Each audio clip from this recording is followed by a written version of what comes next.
Gold, trusted gold buyers. మీరు తాకట్టు పెట్టిన బంగారాన్ని విడిపించి ఈ రోజు ఉన్న మార్కెట్ ధరకు కొనబడను.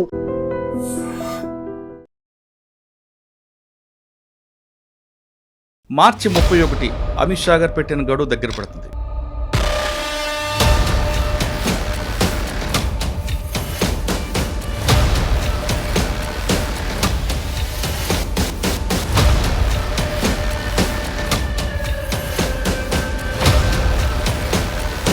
నిన్న ఛత్తీస్గఢ్లో డీజీపీ గారి ముందు దాదాపు 108 మంది లొంగిపోయి వాళ్ళు తుపాకులు కూడా కాకుండా డంపుల్లో ఉన్న 3.5 కోట్ల క్యాష్తో పాటు 1 కేజీ బంగారం కూడా పట్టుకొచ్చిచ్చారు. మీరు 100 రూపాయలు ఖర్చు చేస్తే 60 రూపాయలు పట్టుకున్నారు. 60 రూపాయల బంగారం కానీ తుపాకీ కానీ మిగతా తీసుకొచ్చారు. మిగతా ఎక్కడ వెళ్ళి నక్సల్ మూమెంట్ 31 మార్చ్కి అమిత్ షా గారు క్లోజ్ చేస్తారు. అండ్ దాని తర్వాత ఏంటి? నక్సలైట్ మూమెంట్ అనేది ఒక అర్బన్ మూమెంట్గా మారిపోతుంది. పెద్ద పెద్ద లీడర్ని మాఫీ ఇచ్చేసి వాళ్ళని మీరు డబ్బులు ఇచ్చేసి మీరు తీసుకున్న తర్వాత మీ వీళ్ళకి ఎందుకు లేదు? పోలీసు వాళ్ళని చంపిన నక్సలైట్స్కి ఆ కుటుంబాలకు మీ ఏం జవాబు చెప్తారు? 77 మంది సిఆర్పిఎఫ్ జవాన్లు చంపిన ఆ రోజు ఛత్తీస్గఢ్లో ఆ నక్సలైట్స్ ఇప్పుడు లొంగిపోయారు చాలామంది. 77 మంది సిఆర్పిఎఫ్ చంపిన నేతలు కూడా ఉన్నారు ఇప్పుడు సరెండర్ అయిన చాలామంది. ఎందుకంటే ఇన్ని రోజులు వాళ్ళు జైల్లో ఉంటారు. మళ్ళీ ఇంకొక సెకండరీ మూమెంట్ స్టార్ట్ అయ్యింది. 90% పేదోళ్ళు, వాళ్ళకు అమ్మాయిలకు పెళ్లి చేయాల్సి వస్తుంది. ఇదొక ట్రస్ట్ కింద పెట్టుకొని ఈ బంగారం అంతా అట్టప్పాడిలో ఇప్పుడు కూడా ట్రైబల్ హ్యామ్లెట్స్లో ఫుడ్ లేకుండా చనిపోతున్నారు సార్. తిండి లేకుండా చనిపోతున్నారు. 300 కోట్లు 400 కోట్లు ఆ ఏరియాకి ఒక్కటే కేటాయించారు కేరళ గవర్నమెంట్. ఆ డబ్బులు ఎక్కడ పోతున్నారు? Welcome to I dream. మార్చి 31 అమిత్ షా గారు పెట్టిన గడువు దగ్గర పడుతుంది. ఇప్పటికే అడవిలో ఉన్న అజ్ఞాతులు ఉన్న అన్నలందరూ ఒక్కొక్కరుగా వస్తున్నారు. కొంతమంది అయితే తుపాకులతో పాటు నోట్ల కట్టలు బంగారం కూడా పట్టుకొస్తున్నారు. నిన్న ఛత్తీస్గఢ్లో డీజీపీ గారి ముందు దాదాపు 108 మంది లొంగిపోయి వాళ్ళు తుపాకులు కూడా కాకుండా డంపుల్లో ఉన్న 3.5 కోట్ల క్యాష్తో పాటు 1 కేజీ బంగారం కూడా పట్టుకొచ్చిచ్చారు. అంటే ఇప్పటికే ఇంకా డంపుల్లో చాలా క్యాష్ ఉంది, ఇంకా ఆయుధాలు ఉన్నాయని పోలీసులు నమ్ముతున్నారు. ఇప్పుడు లొంగిపోయిన వాళ్ళందరినీ కూడా ఎంక్వైరీ చేయడం, వాళ్ళ ద్వారా డంపుల దగ్గరకు వెళ్ళడం, అక్కడ డంపుల్లో దాగున్న నగలు కానీ నగదు కానీ తీసుకురాడే పనిలో సిఆర్పిఎఫ్ అధికారులు, మిగతా రాష్ట్ర పోలీసులు ఉన్నారు. ఇకవైపు తెలంగాణ తీసుకుంటే తెలంగాణలో కూడా ఇటీవల చాలామంది సెంట్రల్ కమిటీ మెంబర్లు దొరికిపోయారు. వాళ్ళు ఇచ్చిన సమాచారం మేరకు కూడా మరికొన్ని ప్రాంతాల్లో డంపుల కోసం తెలంగాణ పోలీసులు అదేవిధంగా సిఆర్పిఎఫ్ కలిపి జాయింట్ ఆపరేషన్ చేస్తున్నారు. ఇక ఏఓబిలో committee member Chelluru Narayanarao alias Suresh ఆయన ఒక్కరే మిగిలారు. ఆయన కూడా ఏపీ పోలీసు అదుపులో ఉన్నట్లుగా సమాచారం అందుతుంది. కానీ ఇంతవరకు ఏపీ పోలీసులు దాన్ని కన్ఫర్మ్ చేయట్లేదు. మిగిలింది ఎంతమంది? వాళ్ళు వచ్చిన తర్వాత రాష్ట్రం దేశంలో సమస్య ఆగిపోతుందా? నక్సల్స్ మూమెంట్ సమస్య ఆగుతుందా? లేదు మరొక రూపంలో వస్తుందా అనే విషయం మనం మాట్లాడడానికి ప్రముఖ విశ్లేషకులు సురేష్ కొచ్చేటి గారు ఉన్నారు. ఆయన అడిగి మావోయిజం పోయిన తర్వాత ఇంకేజం వస్తుందనే విషయాన్ని సార్ని అడిగి తెలుస్తుంది. సార్ నమస్తే అండి. నమస్తే. మార్చి 31 దగ్గర పడుతుంది. దాదాపు దండకార్యం అంతా ఖాళీ అయిపోతుంది. కానీ అక్కడక్కడ కొంతమంది కనిపిస్తున్నారు. తెలంగాణ పోలీసులు చెప్తున్నట్లుగా తెలంగాణకు సంబంధించిన 7 ఉన్నారు. ఏఓబిలో సురేష్ అలియాస్ చెల్లూరు నారాయణరావు ఉన్నారు. అక్కడక్కడ తర్వాత పాపారావు లాంటి వాళ్ళు జార్ఖండ్ ఇలా కొంతమంది కనిపిస్తున్నారు. ముఖ్యంగా చెప్పాలంటే నక్సల్స్ పితామహుడు ముప్పాల లక్ష్మణరావు గారు అలియాస్ గణపతి గారు ఉన్నారు. ఆయన దేశం విడిచి ఉన్నారు అంటున్నారు. ఆయన కూడా తెచ్చే పనిలో ఉన్నామని చెప్తున్నారు. అంటే శత్రు శాసనం లేకుండా ఉండాలనేది వాళ్ళ అభిప్రాయం కనిపిస్తుంది. అంతవరకు బాగానే ఉంది. ఒకవేళ ముప్పాల గణపతిరావు గారు కానీ మిగతా అంతా ఖాళీ అయిపోయిన తర్వాత ఈ మూమెంట్ ఎటువైపు తిరిగే అవకాశం కదా? అంటే నక్సల్స్ మూమెంట్ ఏ విధంగా ముందుకు వెళ్తుంది? లేదు నక్సల్స్ మూమెంట్ ఆగిపోయిన తర్వాత దేశంలో మరో ఉద్యమం వచ్చే అవకాశం ఉందా లేదా? అసలు వీళ్ళందరూ రావడానికి వచ్చిన తర్వాత కేంద్ర ప్రభుత్వం ఏ విధంగా వాళ్ళని ఆదుకుంటుంది? వీళ్ళందరూ వస్తున్నారు బాగానే ఉంది. కానీ వీళ్ళు చెప్తే కొంతమంది పనులు చేశారు, లేదా వీళ్ళకి అన్నం పెట్టిన ఉంటారు, వాళ్ళందరూ ఇప్పటికీ జైల్లో ఉన్నారు. వాళ్ళ పరిస్థితి ఏంటి? ఇది కరెక్టే గారు. మీరు అడిగిన ప్రశ్నకి మన నక్సల్ మూమెంట్ స్టార్ట్ ఎందుకు మొదలైందని మనం అక్కడి నుంచి విచారించాల్సి నాకు గుర్తుంది. ఇప్పుడు కూడా ఉస్మానియాలో చదువుకుంటున్న టైంలో దీనికన్నా ముందు కూడా చెప్పాను, పీడిఎస్యు కానీ ఆర్ఎస్యు ఆ టైంలో రిక్రూట్మెంట్ వాళ్ళ వైపు నుంచే ఉంటుండే. ఐదర్ ఉస్మానియా లేకుంటే కాకతీయ అటువైపు నుంచి. మనకు తెలిసింది ఆ టైంలో కూడా ఉమ్మడి ఆంధ్రప్రదేశ్ అప్పుడున్న తెలంగాణ వైపు నుంచే చాలామంది నక్సలైట్ లీడర్లు పైకి వచ్చారు. వాళ్ళే ఆల్మోస్ట్ ఒక 2010 దాకా వాళ్ళ లీడర్షిప్లోనే నక్సలైట్ మూవ్మెంట్ నడిచింది. దాని తర్వాత కొంతమంది జార్ఖండ్ నుంచి, కొంతమంది ఛత్తీస్గఢ్ నుంచి కూడా దళం కమాండర్స్, దాని తర్వాత కొంచెం సెంట్రల్ కమిటీ మెంబర్స్ అయ్యారు. ఇప్పుడు జరుగుతున్న దానికి అమిత్ షా గారు ఒక డెడ్ లైన్ పెట్టారు, మార్చి 31 అని. అమిత్ షా గారు 2-3 డెడ్ లైన్ ఇట్లా పెట్టారు. ఒకటి ఆర్టికల్ 370 జరిగిన టైంలో చాలా పెద్ద గొడవ నడుస్తుందని ఇంటెలిజెన్స్ రిపోర్ట్స్ ఉండే, జరిగింది కూడా కొంచెం. బట్ అక్కడ ఓపెన్గా మెహబూబా ముఫ్తీ కానీ ఈవెన్ ఫరూక్ అబ్దుల్లా కూడా ఆ టైంలో చెప్పారు, ఆర్టికల్ 370 తీసేస్తే రోడ్ల మీద రక్తం కానీ అది జరగలేదు. అది ఎందుకంటే ఒక డిసిషన్ తీసుకున్నారు ఆ టైంలో, ఏదైనా కానీ మేము దీన్ని అడ్డుకుంటామని. అది ఇప్పుడు కూడా నెక్సలైట్ మూమెంట్లో చూపిస్తున్నాను. నేను కూడా నాకు ఇది లాస్ట్ ఇయర్ మార్చ్ 31 అని చెప్పిన నాకు కూడా చాలా మంది డౌట్ ఉండే, ఇది ఎప్పుడు జరగదు. ఎందుకంటే నెక్సలైట్ లీడర్లు ఎప్పుడు దాకా లొంగిపోరో ఇది మూమెంట్ నడుస్తూనే ఉంటుంది. మీరు కింద స్థాయి నుంచి మనుషులు పట్టుకొని వాళ్ళు మీరు చెప్పినట్లు తీసుకెళ్ళి జైలు వేయడమో వాళ్ళతో సరెండర్ చేపిస్తే కూడా నక్సలైట్ మూమెంట్ ఆగదు. ఆగాలంటే top line leadership, central committee కానీ, పాలిట్ బ్యూరో మెంబర్లు కానీ, మిలిటరీ కమాండర్స్ కానీ వీళ్ళని వేసుకుంటేనే నక్సలైట్ మూమెంట్ వీక్ అవుతుందని. అది మనం గవర్నమెంట్లు మారినప్పుడు చూసాం. మధ్యప్రదేశ్, ఛత్తీస్గఢ్లో కొత్త గవర్నమెంట్లు వచ్చారు, ఒడిశాలో కూడా. అప్పుడు దాకా ఒడిశాలో నవీన్ పట్నాయక్, ఇటువైపు కాంగ్రెస్ ఉండే, అటువైపు ఏమో మధ్యప్రదేశ్లో శివరాజ్ సింగ్ చౌహాన్ గారు ఉన్నారు. కానీ కోఆర్డినేషన్ లేకుండా దాని తర్వాత మనం చూసే కొత్త గవర్నమెంట్ వచ్చిన తర్వాత ఎన్కౌంటర్లు మొదలైనవి, కార్గార్ ఆపరేషన్ కానీ మిగతా దాంట్లో చాలా మటుకు. ఇప్పుడు మీరు అడిగిన ప్రశ్నకి ఇప్పుడున్న జైళ్ళ వాళ్ళ సంగతి ఏంటి, ఈ మూమెంట్ ఎట్లా ముందుకు వెళ్తుందని, దీంట్లో 2-3 ఆస్పెక్ట్స్ ఉన్నాయి, సపరేట్గా డీల్ చేయాల్సి వస్తుంది. ఒకటి నాకు తెలిసిన మటుకు తప్పు ఉండొచ్చు, నక్సలైట్ మూమెంట్ అనేది ఒక అర్బన్ మూమెంట్గా మారిపోతుంది. ఇప్పుడు మనం ఆల్రెడీ చూస్తున్నాం దాన్ని. ఢిల్లీ రైట్స్ నుంచి ఫార్మ్ అజిటేషన్, దాని తర్వాత మన ఆర్టికల్ 370 వ్యతిరేకంగా కశ్మీర్లో జరిగిన గొడవలు అన్నీ చూస్తే ఒక అర్బన్ నెక్సల్ మూమెంట్ మొదలైంది. అది అరుంధతి రాయ్ ఉండొచ్చు, మేధా పట్కర్ ఉండొచ్చు, వీళ్ళందరూ చాలామంది ఉన్నారు, యోగేంద్ర యాదవ్ ఇలాంటి వాళ్ళు. కానీ ఆ మూమెంట్ ఆపడానికి చాలా మటుకు మీరు బిలీవ్ చేయరు, దాన్ని వ్యతిరేకిస్తున్న వాళ్ళే కమ్యూనిస్ట్ వాళ్ళే. కేరళలో వీళ్ళని అడుగుపట్టినారు, వెస్ట్ బెంగాల్లో కూడా అంతే, వాళ్ళు కమ్యూనిస్ట్ వాళ్ళు ఉన్నదాకా. మమతా బెనర్జీ కూడా వీళ్ళు అక్కడ రానియరు. అర్బన్ నెక్సల్ మూమెంటే ఇప్పుడున్న గవర్నమెంట్కి అన్నిటికంటే పెద్ద భయం. చాలా మనం అనుకుంటాం వీళ్ళకి తుపాకీ లేదు కదా, power flows from the barrel of the gun అన్నారు, power also flows from the tip of the pen అంటారు. ఇప్పుడున్న సోషల్ మీడియాని వాడుకొని ఇప్పుడున్న యంగ్స్టర్స్ని జేఎన్యూ లాంటి ఇన్స్టిట్యూషన్స్, జాదవ్పూర్ యూనివర్సిటీ లాంటి ప్లేసెస్లో మనం చూస్తున్నాం ఎంత మటుకు గొడవ నడుస్తుంది అనేది. మొన్న కూడా జేఎన్యూలో ఇట్లనే ఒక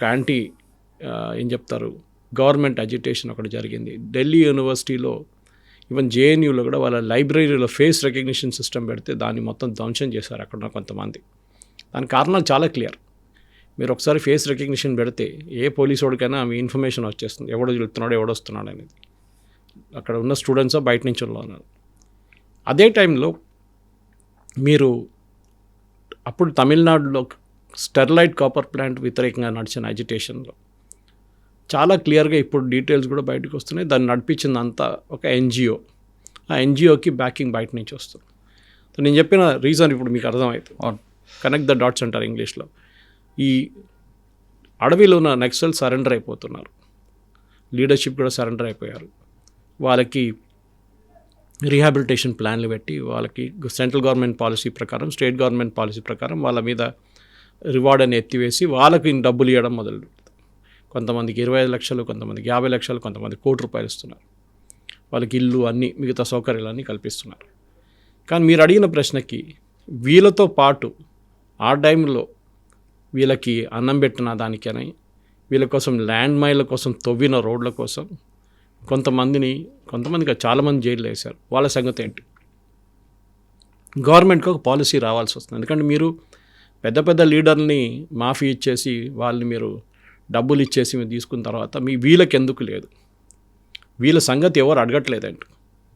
వీళ్ళ గురించి కాలిన్ గన్జాల్విస్ కానీ, దుష్యంత్ దావే కానీ, మేనకా గురుస్వామి కానీ వీళ్ళెవరు సుప్రీంకోర్టుకి వెళ్ళి వీళ్ళ గురించి ఎందుకు కేసు ఆర్గ్యూ చేయట్లేదు?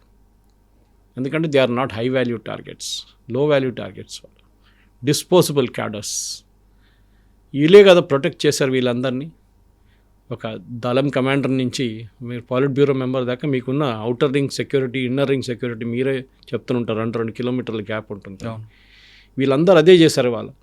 వాళ్ళకి ఏముండే, జీవితంలో ఏం లేకుండే. యాక్చువల్లీ రూరల్ ఏరియా నుంచి బ్రెయిన్ వాష్ చేసి తీసుకొచ్చారు వీళ్ళందరినీ.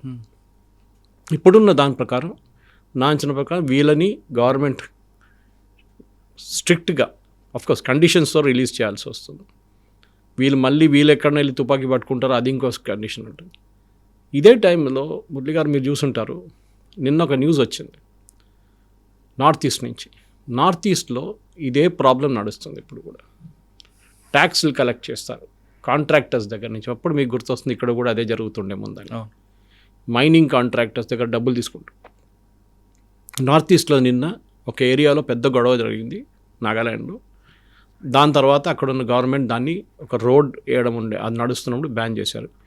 ఇటువైపు కుకీ ఏరియాస్లో కుకీ మూమెంట్ యుఎస్ గవర్నమెంట్కి లేఖ రాశారు నిన్న. గవర్నమెంట్ ఆఫ్ ఇండియా ఇట్లా చేస్తున్నారు, మా మీద అత్యాచారాలు చేస్తున్నారు. ఎందుకంటే కుకీస్ ఆర్ క్రిస్టియన్స్. మయన్మార్ వైపు నుంచి వచ్చినారు వీళ్ళందరూ. మనకు తెలిసింది అక్కడ మీటీస్ కుకీస్ కూడా. సో మీరు మొత్తం నక్సలైట్ మూమెంట్ అయిపోయిందంటే లేదు. ఒకవైపు డిఫరెంట్ ఒక అజిటేషన్ నార్త్ ఈస్ట్లో నడుస్తుంది. దాన్ని మీరు చెప్పొచ్చు అది ఎన్నో సంవత్సరాల నుంచి నడుస్తుంది. మీజో నేషనల్ ఫ్రంట్, పద్మనాభ గారు ఇక్కడ, నేను ఆయన ఇంటర్వ్యూ కూడా చేశాను ఒక సంవత్సరం ముందు దీని గురించి, ఆ ఇష్యూ అర్థం చేసుకోవడానికి. ఆయన 5 ప్రధానమంత్రుల కింద పనిచేశారు ఆయన. సో నాగా మూమెంట్ని, మీజో నేషనల్ ఫ్రంట్ మూమెంట్ అంతా అరికట్టినప్పుడు గవర్నమెంట్కి చిన్న చిన్న అజిటేషన్స్, ఇంక్లూడింగ్ అస్సాంలో ఉన్న బరువా ఇంకా మిస్సింగ్ ఉన్నారు ఆయన. ఇప్పుడు జరిగే దాంట్లో నా అంచనా ప్రకారం ఈ అర్బన్ నెక్సల్స్ బయటకు వస్తారు. తెలంగాణ, ఆంధ్ర, ఛత్తీస్గఢ్, మధ్యప్రదేశ్, జార్ఖండ్ మీరు చెప్పినట్టు ఎంటైర్ దండకారిన బ్లెంట్లో నక్సలిజం అనే ఒక కాన్సెప్ట్ పోతుంది. బహుశా ఆగస్ట్ 31 తారీఖు అమిత్ షా గారు బస్తర్లో ఒక మీటింగ్ కూడా పెట్టవచ్చు. I won't be surprised that ఇది జరిగింది. ముఖ్యమంత్రులను అందరిని పిలిపించుకొని ఫడ్నవీస్ గారు, మధ్యప్రదేశ్ ముఖ్యమంత్రి, ఛత్తీస్గఢ్ ముఖ్యమంత్రి, ఒరిస్సా ముఖ్యమంత్రి అందరిని పిలిపించుకొని మీటింగ్ పెడతారు. That we have finished our objective. కానీ ఇప్పుడు కూడా నేను చెప్తున్నాను మురళి గారు, నేను వచ్చేది కేరళ నుంచి. చాలామంది నా దగ్గర అడుగుతారు, first elected communist government in the world EMS Namboodiripad, Kerala నుంచి. అటువైపు నక్సల్ బారి అనే విలేజ్ నుంచి మొదలైన ఈ నక్సల్ మూమెంట్, అప్పుడు కాను సానియాలు వీళ్ళందరూ, వెస్ట్ బెంగాల్, చారు మజుందార్ వీళ్ళందరూ పెద్ద పెద్ద దిగ్గజులు, ఇంటలెక్చువల్స్. అక్కడి నుంచి వెస్ట్ బెంగాల్ నుంచి మొదలైంది. అక్కడ ఇప్పుడు నక్సలిజం లేదే, అది ఎప్పుడు కాదు, ఒక 20-30 సంవత్సరాల నుంచి నక్సలిజం లేదు. కేరళలో అసలు లేదు. కొన్ని పార్ట్స్లో అట్టప్పాడి ట్రైబల్ బెల్ట్, తమిళనాడు వైపు నుంచి వచ్చే ట్రైబల్ బెల్ట్ ఒకటి ఉంది, అక్కడ కొంచెం నక్సలిజం ఉంది. అది కూడా వాళ్ళు 2-3 ఉండే వాళ్ళు ఫినిష్ చేశారు. వాళ్ళ దగ్గర మనలాగానే మన గ్రే హౌండ్స్ లాగా అక్కడ థండర్ బోల్ట్స్ అని చెప్పింది వాళ్ళ దగ్గర, వాళ్ళు యూజ్ చేసి ఫినిష్ చేసేసారు. మీకు తెలిసింది అక్కడ కూడా చాలామంది ఆంధ్రప్రదేశ్ కాడర్ నుంచి ఉన్న పోలీస్ ఆఫీసర్స్, ఇంక్లూడింగ్ ఇప్పుడున్న డీజీపీ కూడా is from Telangana, Telugu speaking states. ఒక లా అండ్ ఆర్డర్ ప్రాబ్లం కాకుండా ఒక డెవలప్మెంట్ ప్రాబ్లంగా చూసుకోవడం అనేది చాలా ఇంపార్టెంట్. ఈ సొల్యూషన్ దాంట్లోనే ఉంది. ఎందుకంటే నేను నిన్న మీద ఒక ప్రశ్న అడిగాను, వీళ్ళ పోలీసు వాళ్ళని చంపిన ఈ నక్సలైట్స్కి ఆ కుటుంబాలకు మీరు ఏం జవాబు చెప్తారు? 77 మంది సిఆర్పిఎఫ్ జవాన్లు చంపిన ఆ రోజు ఛత్తీస్గఢ్లో ఆ నక్సలైట్స్ ఇప్పుడు లొంగిపోయారు చాలామంది. మీరు వాళ్ళ మీద కేసు ఎత్తేస్తే ఆ ఫ్యామిలీస్కి ఏం జవాబు ఇస్తారు మీరు? అంటే మీరు ఒక క్రిమినల్ని రివార్డ్ చేసినట్లు ఉంటుంది. ఒక టెర్రరిస్ట్కి ఒక రివార్డ్ ఇచ్చారు, మీరు క్యాష్ రివార్డ్ ఇస్తున్నారు. వాళ్ళ లైఫ్ సెంటెన్స్ కూడా మొత్తం. అంటే నక్సల్స్ అన్న వాళ్ళు క్రిమినల్ కాదు, టెర్రరిస్టులు కాదు, వాళ్ళు ఐడియాలజీ ప్రకారం ఉండి సొసైటీలో ఉన్న ఇష్యూస్ కోసం ఫైట్ చేస్తున్నారు కాబట్టి వాళ్ళ క్రిమినల్తో కానీ టెర్రరిస్ట్తో కానీ పోల్చకూడదు అనేది. కానీ ఒక జీవితం, మీరు ఒక మనిషి జీవితం తీసుకున్న తర్వాత, చంపిన తర్వాత ఫిలాసఫీ అంతే ఉంటుంది పక్కన. కానీ వాళ్ళు చెప్పే వెర్షన్ ఏంటంటే ఇది రాజ్యంతో యుద్ధం కాబట్టి యుద్ధంలో భాగంగా మా వైపు ప్రాణ నష్టం ఉంటుంది, వాళ్ళ వైపు ఉంటుంది, వాళ్ళ మీద వ్యక్తిగతంగా మా కోపం ఉండదు, యుద్ధంలో భాగంగా జరుగుతుందని వాళ్ళు అంటారు, సమర్థించుకుంటున్నారు. కరెక్ట్. ఇప్పుడు వాళ్ళకి తెలుసు పోలీసు వాళ్ళ చేతిలో దొరికితే ఎన్కౌంటర్ అయిపోతుంది. మనందరూ తెలుసు ఎన్కౌంటర్ అనేది it's always fake. Most of time 90% ఫేకే ఉంటుంది, 10% జెన్యున్ ఉండొచ్చు. కానీ మీరు చెప్పినట్ల మన ఇక్కడ ఒక అమ్మాయిని రేప్ చేసి చంపారు, దివ్య, మీకు గుర్తుంటుంది. వాళ్ళు నక్సలైట్స్ కాదు, కానీ వాళ్ళ దగ్గర ఒక లా అండ్ ఆర్డర్ ఇష్యూ కాదు, అది మోర్ ఆఫ్ అన్ ఎమోషనల్ ఇష్యూగా మారిపోయింది. అంటే ఒక అమ్మాయిని రేప్ చేసి చంపేశారని మళ్ళీ వీళ్ళు తీసుకొచ్చి మీరు కోర్టు తీసుకెళ్ళి ఎవిడెన్స్ తీసుకురావడం అంటే ఇంపాసిబుల్. నక్సలైట్స్ కూడా అంతే సార్. సో వాళ్ళని ఎన్కౌంటర్ చేశారు. నక్సలైట్స్ కూడా మీరు ఒక బ్లాస్ట్ జరిగిన తర్వాత 10 మందిని పట్టుకొస్తే అది కోర్టుకు వచ్చేదాకా 20 సంవత్సరాల తర్వాత విట్నెస్ మారిపోతారు, విట్నెస్ హాస్టైల్ అయిపోతారు, కేసు పడిపోతుంది కంప్లీట్గా. సో ఏంటంటే అన్నిటికంటే బెస్ట్ సొల్యూషన్ ఎన్కౌంటర్ చేశాడు. ఇది ఎప్పటి నుంచి నడుస్తుంది మీ కెరియర్లో మీరు చూసుంటారు ఇది. సార్ ఇప్పుడు జైల్లో ఉన్న వాళ్ళ కోసం బయటకు వచ్చిన వాళ్ళు పోరాటం చేయాలా, లేదా ఇంకొక స్వచ్ఛంద సంస్థలు పోరాటం చేయాలా, ప్రభుత్వం కిందకి దిగి వచ్చి వాళ్ళ కేసులు మాఫీ చేసి బయటకు తీసుకురావాలా? దీన్ని బట్టి ఇప్పుడు చంపిన వాళ్ళు పెద్ద పెద్ద నేతలు బయట ఉన్నారు. మీరు చెప్పినట్లు ఒక పాలసీ ప్రకారం సరెండర్ చేయించారు. Okay, no problem. పేదోళ్ళు కూడా అంతే కదా సార్. మీరు చెప్పినట్ల వాళ్ళు చేసిన తప్పులు అనుకున్నాం. అది ఎవరో పోలీసు వాళ్ళని చంపినారని చెప్పి ఆయన జైలు వేస్తే ఇంకో మాట. లేదు వాళ్ళ కోసం ఒక కొరియర్గా పనిచేశారు, దానికోసం జైలు వేసామంటే ఇంకో మాట. వాళ్ళ కోసం ప్రజాసభలు పెట్టారని చెప్పి వాళ్ళని జైలు వేశారంటే అది ఇంకోటి. ఆ లెవెల్లో జరిగిన క్రైమ్ కన్నా చాలా తక్కువ ఇది. సో డెఫినెట్గా గవర్నమెంట్ ఒక పాలసీ తీసుకొచ్చి మీ పెద్ద నేతల్ని మేము మాఫీ చేసినప్పుడు మిమ్మల్ని కూడా మాఫీ చేస్తున్నాం, but subject to the severity of crime అదొకటి ఉంటుంది. కానీ 77 మంది సిఆర్పిఎఫ్లు చంపిన నేతలు కూడా ఉన్నారు ఇప్పుడు సరెండర్ అయిన వాళ్ళు చాలామంది. సో వాళ్ళని మీరేం చేయట్లేదే. సో వాళ్ళని కూడా ఇడవచ్చు. I think as a matter of policy డెఫినెట్గా మీరు చెప్పిన దానికి ఎస్, వీళ్ళని ఎవరు వెళ్ళి డిఫెండ్ చేయక్కర్లేదు. ఒక పాలసీగా గవర్నమెంట్ స్వచ్ఛంద సంస్థలు అక్కర్లేదు, ఎవరు అక్కర్లేదు.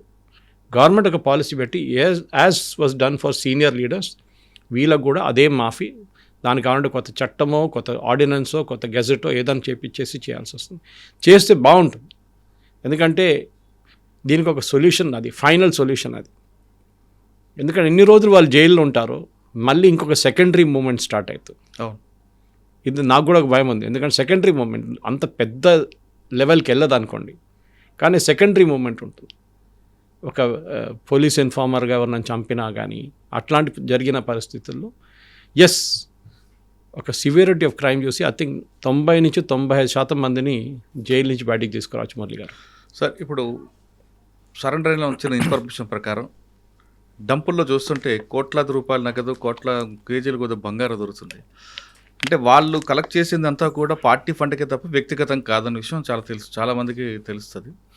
కానీ ఇవన్నీ చూసిన తర్వాత కింద వాళ్ళకి ఏమనిపిస్తుంది, ప్రజలకి ఏమనిపిస్తుంది అంటే మరి నక్సల్దార్ ఇంత డబ్బు ఉందా అనుకుంటారు, ఇంతవరకు ఆయుధాలు ఉన్నాయి అనుకున్నారు వాళ్ళు. మీకు నాకనే బాగా మీకు తెలుసు మురళి గారు, 100 రూపాయలు కలెక్ట్ చేస్తే ఒక certain percentage central military commission పెట్టుకుంటుంది, మిగతా కింద స్థాయి వాళ్ళకి వెళ్తుంది. ఆయుధాలు కొనేది ఇంకొక టీము, ఐఈడి కొనలేడు ఇంకో టీము, దాని తర్వాత యూనిఫామ్లు మిగతా దానికి ఇంకోటి, ఆపరేషనల్ ఎక్స్పెన్సెస్ ఇంకోటి. మీరు 80% లేకుంటే 70%, 60% డబ్బులు ఇప్పుడు పట్టుకుంటున్నారు డంపుల నుంచి. కొంతమంది 20 నుంచి 25% దేశ బయటకు కూడా తీసుకెళ్లారు. దానికి ప్రూఫ్ కూడా ఉంది. అది ఎట్లా తీసుకొస్తారు? అది ఎవరి దగ్గర ఉంది? దీనికి ఆడిట్ లేదు, ఏం లేదు. మీరు 100 రూపాయలు ఖర్చు చేస్తే 60 రూపాయలు పట్టుకున్నారు, 60 రూపాయల బంగారం కానీ తుపాకీ కానీ మిగతా తీసుకొచ్చారు, మిగతా ఎక్కడ వెళ్ళింది? ఇది ప్రశ్నకు వస్తుంది. అప్పుడు గణపతి లాంటి వాళ్ళు పిక్చర్లు వస్తారు. ఎందుకంటే వీళ్ళు ఎవరైనా కానీ ఒక లైఫ్ స్టైల్ అంటే అంత లగ్జూరియస్ లైఫ్ స్టైల్ కానీ ఒక లైఫ్ స్టైల్ లీడ్ చేయాలంటే వీళ్ళకి డబ్బులు కావాల్సి. లైఫ్ స్టైల్ కూడా పెద్దగా ఉండదండి. సంవత్సరానికి 3 జతల బట్టలు ఇస్తారు, నెలకు 3 సబ్బులు, ఒక షాంపూ ప్యాకెట్, ఒక కొబ్బరి నూనె ఇస్తారు అంతే. నేను టాప్ లీడర్షిప్ గురించి చెప్తున్నాను. Top leadership. వీళ్ళు మిడ్ లెవెల్ కాడరు, బాటమ్ లెవెల్ కాదు. వాళ్ళు కూడా అంత పెద్ద లగ్జరీగా ఉంటారు. వాళ్ళు ఉండేది మైదాన ప్రాంతాలు ఉంటారు. కొన్ని అలిగేషన్స్ ఉండే, మీకు గుర్తుంటుంది. వీళ్ళ ఫ్యామిలీ మెంబర్స్ని చూడండి, వాళ్ళు ఎంత బాగా వాళ్ళు నడిపించుకుంటారు. కొంతమంది జెన్యున్గా కష్టపడ్డారు వాళ్ళ పిల్లల్ని చదివించడం అంతా, కానీ ఎక్కడో అలిగేషన్స్ ఉండే, మిస్యూజ్ ఆఫ్ మనీ. ఎస్పెషలీ మీకు గుర్తుంటుంది మైనింగ్ ఏరియాస్, ఒడిశాల వైపు ఉన్న మైనింగ్ ఏరియాస్ నుంచి అప్పుడు వేదాంత ప్రాజెక్ట్ని ఆపడానికి చాలా మటుకు అది మేధా పట్కర్ కూడా ఉండే అక్కడ ఆ టైంలో.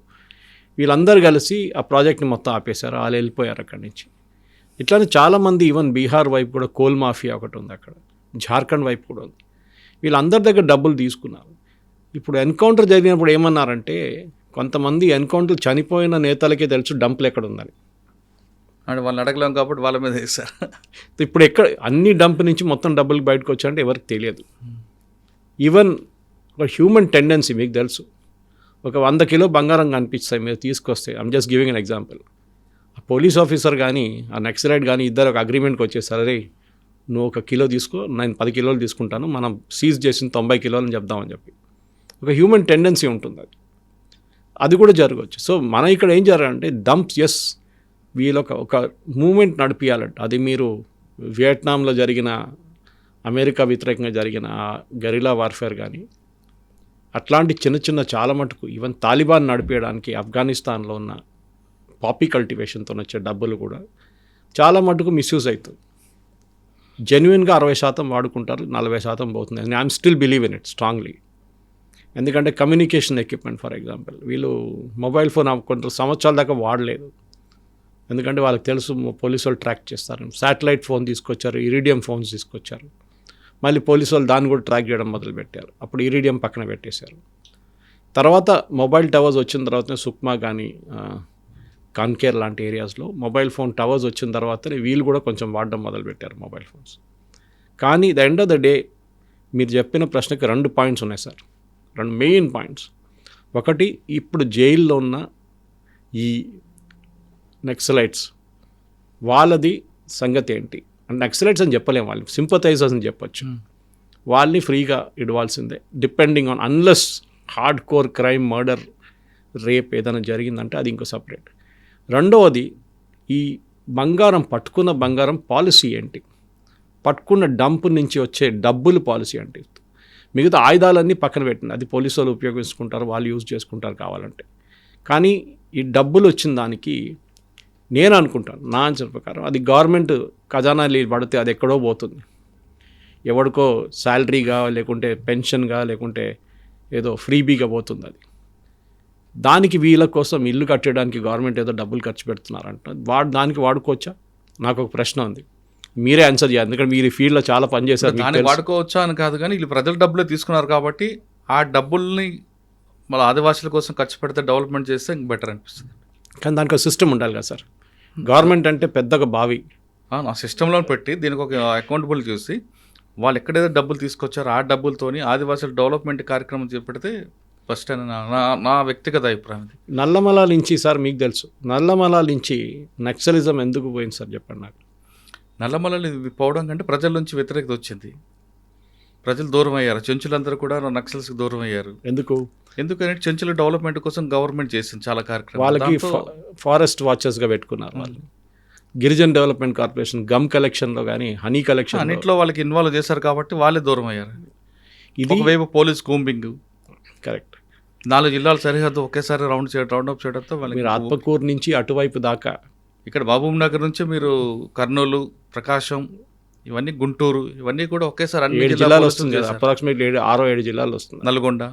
సో ఇట్లాంటి పరిస్థితుల్లో కాంకేర్ కానీ సుక్మా కానీ బీజాపూర్ కానీ ఇట్లా ఇటువైపు గడ్రిచోలి కానీ డెవలప్మెంట్ ఎందుకు చేయకూడదు? ఫడ్నవీస్ గారు ఒక 12-14 ప్రాజెక్టులు శంకుస్థాపన వేశారు, దాంట్లో ఎంత డెవలప్మెంట్కి వస్తుందో చూద్దామని. గచ్చిరోలి ఏదో డిఫరెంట్గా డెవలప్మెంట్ అవుతుంది, ఎందుకంటే ఫడ్నీస్ గారు నేటివ్ ప్లేస్ కూడా అందులో ఉంది, మూల్ అనే విలేజ్ ఉంటుంది. కరెక్ట్, ఆ ప్రాంతంలో బ్రహ్మాండం డెవలప్మెంట్ అవుతున్నాయండి, మంచి మంచి ప్రాజెక్ట్స్ వస్తున్నాయి. ఇక్కడ కూడా మీరు చెప్పిన దానికి ప్రకారం ఈ డబ్బులు వాడుకొని ఈ బంగారం వాడుకొని, ఇప్పుడు దాంట్లో కూడా చూడండి, నేను ఒక ఎగ్జాంపుల్ ఇస్తాను మీకు. దీంట్లో చాలామంది పేదోళ్ళు ఉంటారు, చాలామంది కాదు 90% పేదోళ్ళు ఉంటారు, వాళ్ళకు అమ్మాయిలకు పెళ్లి చేయాల్సి వస్తుంది. ఇదొక ట్రస్ట్ కింద పెట్టుకొని ఈ బంగారం అంతా ఈ పిల్లల వెడ్డింగ్ కూడా యూజ్ చేసుకోవచ్చు, చాలా మటుకు పెళ్ళికి యూజ్ చేసుకోవచ్చు. కానీ దానికి ఒక ఇండిపెండెంట్, అకౌంటబుల్, చాలా ఆనెస్ట్, క్రెడిబుల్ ఉన్న ఇంక్లూడింగ్ జ్యుడిషియల్ ఆఫీసర్స్, రిటైర్డ్ ఆఫీసర్ని పెడితే బాగుంటుంది అని నా అంచనా.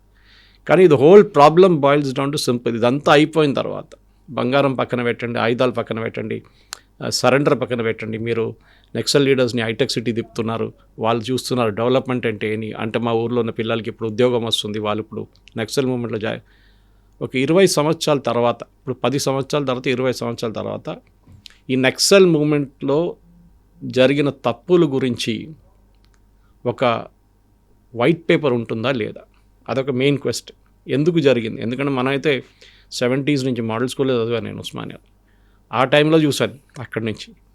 తర్వాత Osmania the bedrock for it. కానీ ఆ డెవలప్మెంట్ మీదే అదంతా నడిచింది. దానికోసం Kerala and West Bengal example ఇచ్చాను మీకు. ఎస్, నక్సల్ మూమెంట్ 31st మార్చ్కి అమిత్ షా గారు క్లోజ్ చేస్తారు. కానీ దాని తర్వాత ఏంటి? సార్ మార్చ్ 31st అవ్వసరికి గణపతి గారు కానీ మిగతా వాళ్ళు కానీ బయటకు రాకపోతే క్లోజ్ అవుతుందా? దీన్ని కంటిన్యూ ఎక్స్టెన్షన్ చేసుకుంటారు? అది ఎక్స్టెన్షన్ చేయరు, అంటే వాళ్ళు డిక్లేర్ చేసేస్తారు అయిపోయింది. దే ఆర్ కనిపించట్లేదు, వాళ్ళు వస్తే సరెండర్ తీసుకుంటారు అంతే. కానీ మ్యాక్సిమం మీకు తెలిసిందే వీళ్ళ ఫుట్ సోల్జర్స్ సరెండర్ చేస్తున్నారు, bottom of the pyramid surrender చేస్తున్నారు. ముందు ఆక్సిజన్ కట్ చేశారు, ఆటోమేటిక్ బయటకు రావాలి. టాప్ లీడర్షిప్ అంతా సరెండర్ అయినప్పుడు మిడ్ లెవెల్ బాటమ్ లెవెల్కి వాళ్ళకి మోటివేషన్ ఉండొచ్చు సార్, వాళ్ళు గైడ్ చేయడానికి ఎవరు లేరు. అవును, మిలిటరీ కమిషన్ లేదు, ఆర్గనైజేషన్ చేయడానికి ఉంటారు కదా, మైండ్లు తయారు చేసేటోడు లేడు, అందరు లొంగిపోయారు కదా. దీని తర్వాత వీళ్ళని పార్టీకి 3 ఉంటాయండి, మావోయిస్ట్ పార్టీకి. 1 పార్టీ, 2 మిలిటరీ, 3 ఫ్రంట్ ఆర్గనైజేషన్. ఈ 3 దెబ్బ కొట్టిన తర్వాత ఇంక పార్టీ ఉంటుంది, 2 పోయి. మిలిటరీ ఆల్రెడీ కొలాప్స్ అయింది, అదే ఫ్రంట్ ఆర్గనైజేషన్ పూర్తిగా లేదు. ఆర్గనైజేషన్ ఎన్టీ రామారావు గారి టైం నుంచే ఆల్మోస్ట్ వైప్ అవుట్ అయిపోయారు. ఇంకా మీకు పార్టీకి ఎక్కడ మీకు ఆక్సిజన్ వస్తుంది? రాదు కదా. అది దట్ ఈస్ వన్ సెయింగ్.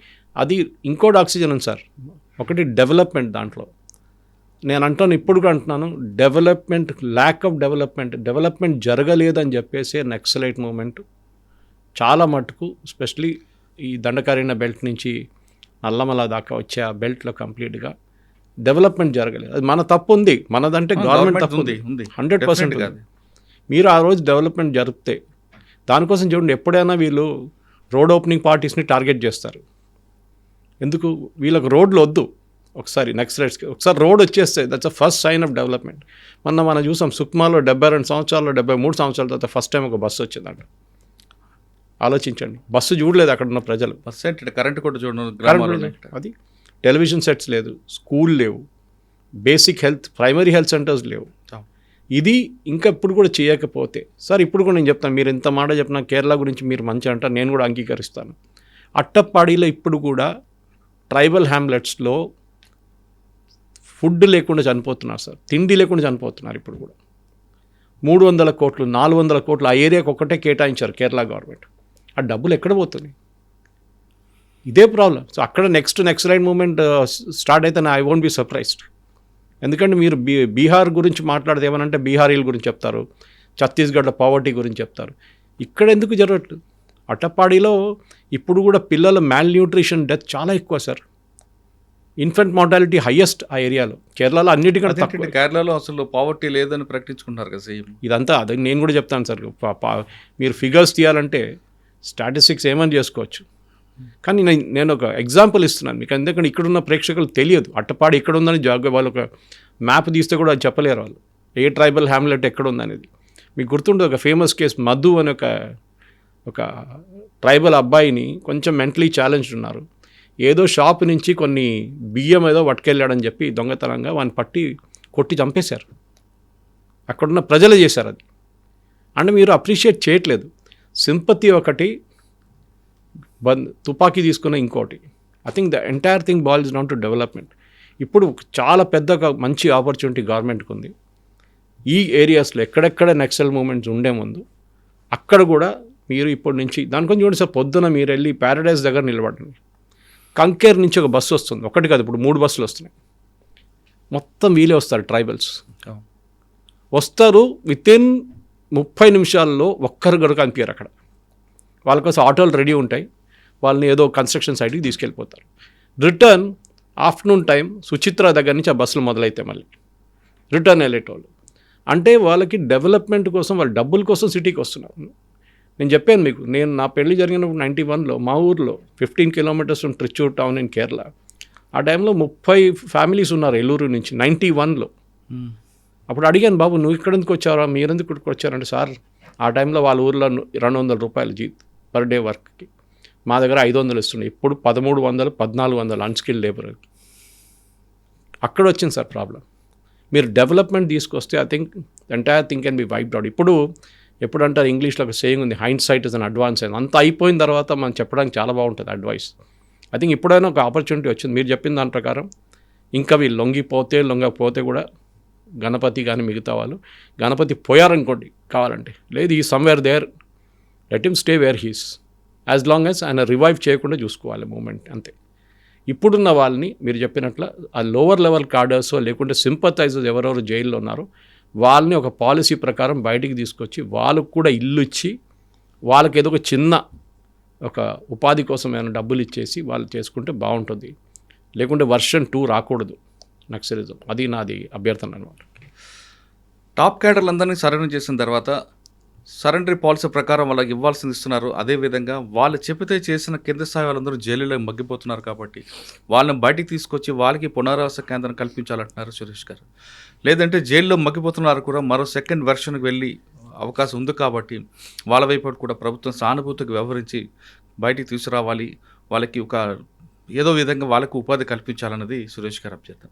కానీ దండకార్యం ఖాళీ అయిపోయింది సరికదా అని మన ప్రభుత్వం కూర్చోకుండా ఇప్పటికి కూడా అవకాశం ఉంది కాబట్టి, మంచి అవకాశం వచ్చింది కాబట్టి డెవలప్మెంట్ చేయాలి. వాళ్ళు అటువైపు చూడకుండా ఉండాలంటే ప్రభుత్వం కింద స్థాయికి వెళ్ళి వాళ్ళకి కావాల్సిన ఆదివాసీలకు కావాల్సిన అభివృద్ధి కార్యక్రమాలు చేపడితే ఖచ్చితంగా ఆదివాసీలు నక్సల్స్ వైపు తిరగరు అనేది సురేష్ గారి అభిప్రాయం. ఇది ఈ వారం మార్చి 31 ముందు ఆపరేషన్ కగారు పూర్తవుతున్న విషయంపై సురేష్ కొచ్చాడు గారి విశ్లేషణ. మరో అంశాల్లో మళ్ళీ కలుద్దాం. అంతవరకు నమస్తే. Thank you. నమస్కారం. Thank you.